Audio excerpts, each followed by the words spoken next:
The UK's Brexit Minister, David Frost, will set out his government's demands for changes to the protocol later today. It comes amid a continuing standoff with the EU over the role of the European Court of Justice in overseeing any disputes relating to the working of the protocol. He will deliver a speech in Lisbon. The EU will publish its proposals tomorrow. We are joined now by the former EU ambassador to the United States, David O'Sullivan. Good morning. Good morning. The British say that the European Court of Justice is a new red line for them. Is it a red line for the EU as well? Well, I think it's very surprising that the UK would now suddenly decide this is a red line. This has been an intrinsic part of the protocol from the very beginning, and it was what they signed and accepted. The unusual feature of the protocol is that Northern Ireland is simultaneously a part of the single market and a part of the UK's internal market. And as part of the single market, it's clear that if there are any issues arising of interpretation of European law, that has to be arbitrated by the Court of Justice. That's the way the EU works. And if you try to take the Court of Justice out of this protocol, you would basically completely change the whole architecture of the protocol as originally conceived. I think at this stage we know that there is always this type of sabre rattling in the run-up to important discussions and important negotiations, and the red lines are red until they turn pink. How would the EU deal with it? Could there be any sort of compromise on the ECJ?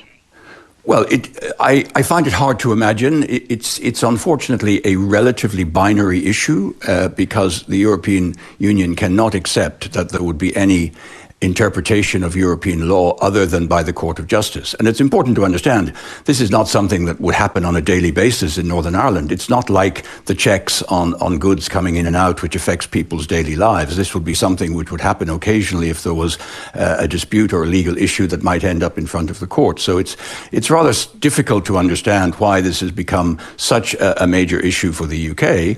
I agree there will have to be negotiations, but it is very disappointing, frankly, that before the Commission even publishes its new proposals to try and address the real problems which the operation of the protocol has caused for the people of Northern Ireland, the UK Brexit minister decides to make a speech in Lisbon the day before, actually saying basically, if I don't get this, nothing else works. I find this, frankly, a very strange way of doing business, and certainly not conducive to finding agreement. But let us hope that maybe, when the two sides engage, there is some way forward. But it's not easy if the court issue is turned into an absolute red line by the UK.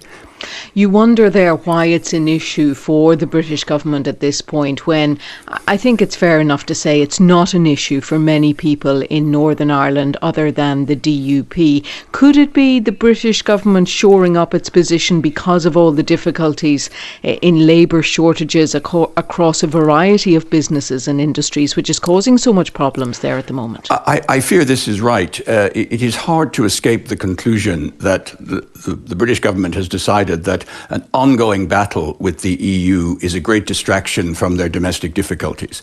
It plays well in the British media, it plays well to the sort of fanatical Brexiteer English side of the politics, and I think there is an extent to which, when you're in domestic difficulty, find an external threat, something that they can focus on. So there is definitely that suspicion that this is what is happening here. I hope that it's only theatre, and that there is a sincere wish on the part of the British government actually to find real solutions which make this protocol work in the best interests of everyone, including the people of Northern Ireland. But there is serious questioning in Brussels about the good faith of this government in the UK.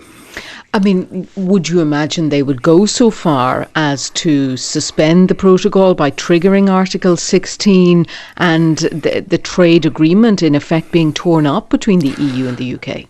Well, you would sincerely hope they would not be that foolish. It is true that it is ironic that one of the reasons the EU wanted to deal with the issue of the Irish border in the withdrawal agreement before negotiating the trade agreement was not to get these two things mixed up. It seems to be that now the British government, having obtained the trade deal that they wanted, are now trying to retrofit and go back on the commitments entered into in the withdrawal agreement on Northern Ireland. So it seems a very strange way of negotiating.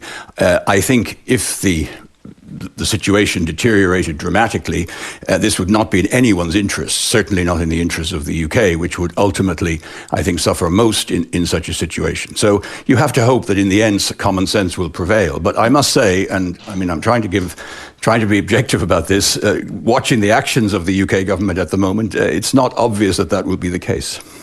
There is still speculation in some quarters, in Brussels as well, that one way for the EU to get around the whole thing would be to put checks between the island of Ireland and the EU. Now, do you imagine there would be any support in the EU for that to facilitate a country that left the European Union?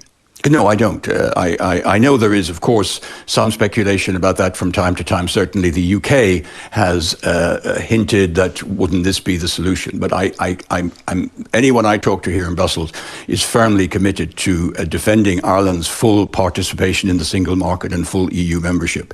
And I think there would be no enthusiasm for doing anything which undermined Ireland's position within the single market in order to accommodate the United Kingdom. And I think if that's the solution, some in the UK are speculating might be the way out. I think they're barking up the wrong tree completely. And just a final question to you, listening to our news bulletin this morning, that meeting between Irish American political leaders and diplomats meeting with Brandon Lewis in Washington yesterday, the Brexit and the protocol all on the agenda. Is that important, do you think, the Americans keeping up the pressure on the British? Yes, I think it is. Of course, now that it's clear that there isn't going to be an early trade deal between the UK and the US, maybe the leverage is a little bit less. But I think the UK does value a good relationship with this administration and with America. And I think they will have one eye on how what they do is perceived in Washington. Yes, so that pressure is valuable and helpful to the overall process. Thank you very much for talking to us. The former EU ambassador to the United States, David O'Sullivan.